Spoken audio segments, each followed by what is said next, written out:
Pemberlakuan pembatasan kegiatan masyarakat atau PPKM masih diperpanjang selama seminggu ke depan hingga Senin 30 Agustus 2021.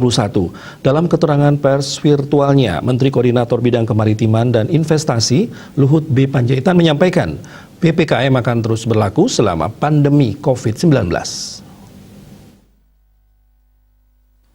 Menteri Koordinator Bidang Kemaritiman dan Investasi, Luhut B. Panjaitan menyebutkan bahwa ada beberapa wilayah di Jawa Bali yang dilakukan penurunan level PPKM-nya. Ia merinci penurunan level dari level 4 ke level 3 dilakukan wilayah aglomerasi Jabodetabek, Bandung Raya, Semarang Raya, dan Surabaya Raya. Dengan demikian, kabupaten kota yang masuk ke level 3 bertambah sebanyak 67 kabupaten kota. Untuk level 2 jumlahnya bertambah menjadi 10 kabupaten kota. Khusus untuk wilayah aglomerasi Bali, Malang Raya, Solo Raya, dan daerah istimewa Yogyakarta, untuk saat ini masih level 4. Tapi dari data yang dimilikinya, akan segera juga masuk ke level 3 dalam beberapa waktu ke depan.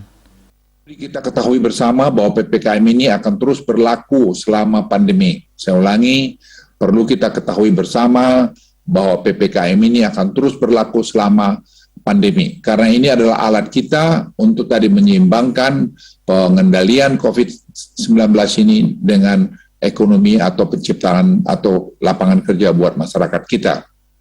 Penentuan levelnya menyesuaikan kondisi masing-masing daerah dan berlaku setiap sampai 2 minggu.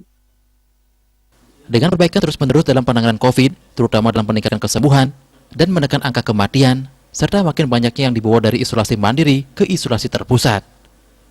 Dia Dewi Bali Pos melaporkan.